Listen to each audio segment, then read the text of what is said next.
When we hear the word vegan, what comes to mind? I'm sure for many of us, we might think, vegans, they should just respect other people's personal choices. I mean, I have no problem with someone else being vegan, but why force their views on me? I mean, lions eat meat and plants are alive too. Besides, we've eaten meat for thousands of years, so why does it matter as long as the animals are humanely slaughtered, right?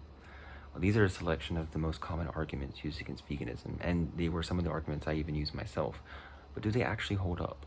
Hi, I'm Roman Scott. I have been studying nutrition for over 2 years, and I am also vegan. And today we will be exploring the topics of some of the moral issues surrounding slaughtering animals, the negative effects that the agriculture industry is having on the environment, and the growing health risk associated with low-quality meat consumption. Let's start by taking a closer look at the first argument, personal choice. Can we morally justify not being vegan by saying it's our personal choice? Yes, it is our personal choice to eat animal products, in the same way that it is our personal choice to maybe abuse a dog or a cat. In essence, almost every choice that we make is a personal choice, regardless of whether that choice is moral or immoral. And with that logic, would every personal choice be morally justifiable simply because it's a personal choice?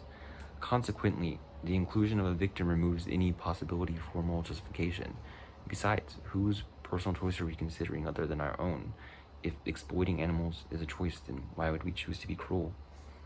To refute this, we might debate, okay, but the difference is livestock is bred for that purpose. Dogs are not. So your example is disingenuous. Whilst it is true that pigs are bred to be eaten, it's also true that dogs are often bred for dogfighting, but we don't consider that to be moral simply just because they're bred for that purpose. Okay, but dog fighting is illegal. Farms and slaughterhouses are not illegal. They're lawful practices. But does legality equal morality? If that were true, then wouldn't dog fighting be moral in the countries where it's legal?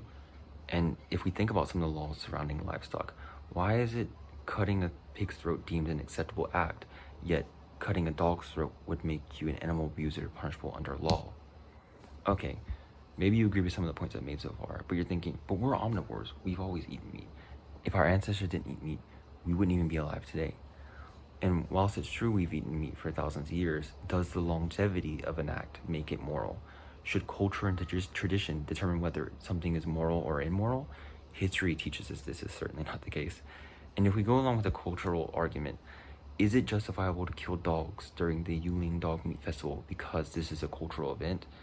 And if we try to excuse killing animals by saying they form a part of our culture, wouldn't that mean we must make every cultural tradition morally justifiable simply because they are tradition? Then the question becomes, is killing baby chicks or separating a newborn calf from their mother and then slaughtering it, are these objectively moral acts, or do we simply accept them because they're normalized in our culture, we not even question the morality of these things? Okay, we can refute this by saying, but consuming animals is a necessary part of life. Lions eat meat, and besides, we're at the top of the food chain, aren't we? The food chain argument that we cite is a human construct conveniently created to try and justify what is entirely an unnecessary act. It overlooks the complexity of the whole food chain and the natural ecosystems that make it up.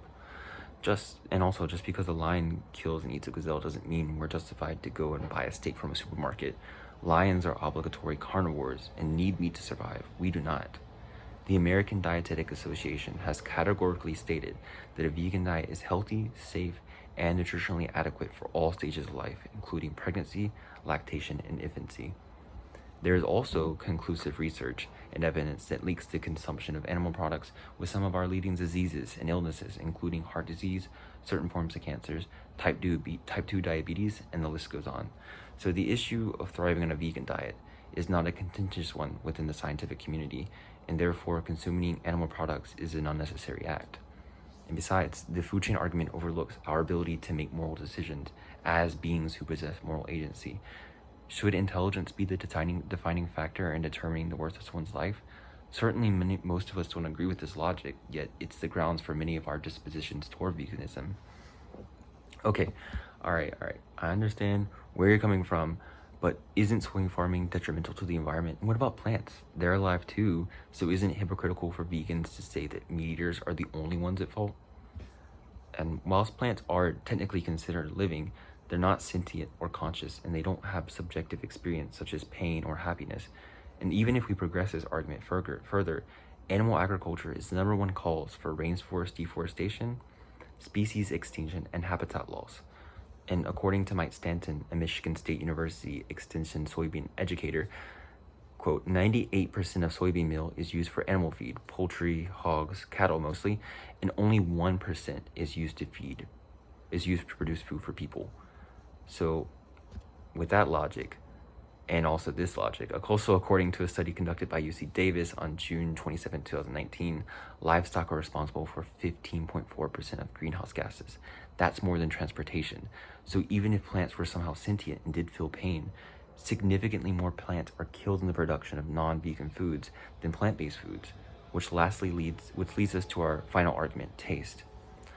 Sure, animal products can taste nice, but does sensory pleasure morally justify an action? After all, we can think of many actions that provide sensory pleasure to the oppressor at the expense of a victim, but are they morally justified just because someone enjoys them? And besides, what is higher? Life? What has higher value, life or taste? The life and the subjective experiences of sentient animals or our taste buds?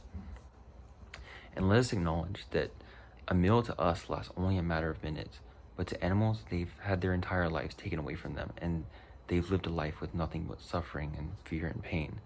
And the reality is that humane slaughter is an oxymoron.